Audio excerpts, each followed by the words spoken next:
मोहन की एक गलती की वजह से पोस्टर पर ढेर सारे जोम्बी के चित्र बन गए और कुछ ही पलों में वह पोस्टर वहां से गायब हो गया। देखते ही देखते करीब 10 से 12 जोम्बी मोहन पर हमला करने लगे और कुछ ही पलों में मोहन भी जोम्बी में तब्दील हो गया। यह वायरस पूरे गांव में फैलने लगा। चारों तरफ अफरा तफरी मच गई। लोग अपनी जान बचाकर भाग रहे थे क्योंकि गांव की हर गली और हर कोने में जोम्बियों का झुंड घूम रहा था। जो भी इंसान उनके सामने आता वे उसे नोच कर खा जाते और उसे भी अपने जैसा बना देते। ये सब रामू काका अपनी आंखों से देख रहे थे। वह कोई और नहीं बल्कि मोहन के दादाजी थे। जब मोहन मात्र 5 साल का था तब उसके दादाजी ने उसे पेंटिंग बनाना सिखाया था। उनके पास एक जादुई पोस्टर था जिस पर अगर वह कुछ भी बनाते तो वह सच में पूरा हो जाता था। वह अपने लिए ढेर सारे हीरे, डायमंड और सोना बनाते थे, लेकिन वह पोस्टर ये सब करने के बदले अपनी कीमत वसूलता था और लोगों की सबसे पसंदीदा चीज हमेशा हमेशा के लिए छीन लेता था। इसीलिए रामू काका उस पोस्टर को घर के बाहर रास्ते पर रखकर और वहां से चले गए। कुछ देर बाद गांव के सबसे अमीर और बिगड़े हुए बेटे थुंग थुंग उसी रास्ते से कहीं जा रहा था। तभी उसके सामने वही पोस्टर दिखाई दिया। उस पर लिखा हुआ था,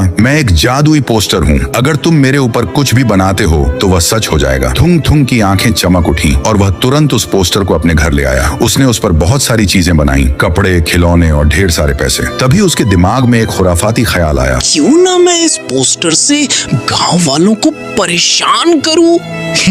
और फिर उसी दिन से वह गांव के चौराहे पर खड़ा होकर गुहार लगाने लगा, भैया 1 रुपया दे दो, नहीं तो मैं यहीं बैठकर आपकी गरीबी का पोस्टर बना दूंगा। जो भी उसे नजरअंदाज करता वह उसका गरीबी वाला पोस्टर बना देता, जिससे लोग कंगाल हो जाते और आत्महत्या कर लेते। गांव के लोगों को लगता था कि यह सब थुंग थुंग ही कर रहा है। रामू काका फूट फूट कर रोने लगे क्योंकि अब उनके अपने ही गांव वाले जोम्बी बन चुके थे। फिर वह दौड़ते हुए उस समुद्र के पास गए जहां सालों पहले रामू काका मछलियां पकड़ते पकड़ते समुद्र के बीच पहुंच गए थे। वहां उनका सामना एक जिन्न से हुआ था। रामू काका रोते हुए बोले, हे जिन्न, तुम मेरी सारी मछलियां ले लो, लेकिन बदले में मुझे कोई ऐसी चीज दो जिससे मैं अपनी और लोगों की मदद कर सकूं। तभी जिन्न ने उन्हें एक जादुई पोस्टर दिया और बोला, ये लो, इस पर तुम जो भी चीज बनाओगे वो तुम्हें सच में मिल जाएगी, लेकिन याद रखना, अगर तुम अपनी आवश्यकता से अधिक चीज मांगोगे तो तुम्हारी सबसे प्यारी चीज तुमसे छीन ली जाएगी। इसके बाद रामू काका समुद्र के किनारे पहुंच गए। तभी वह जिन्न उनके सामने प्रकट हुआ। रामू काका रोते हुए बोले,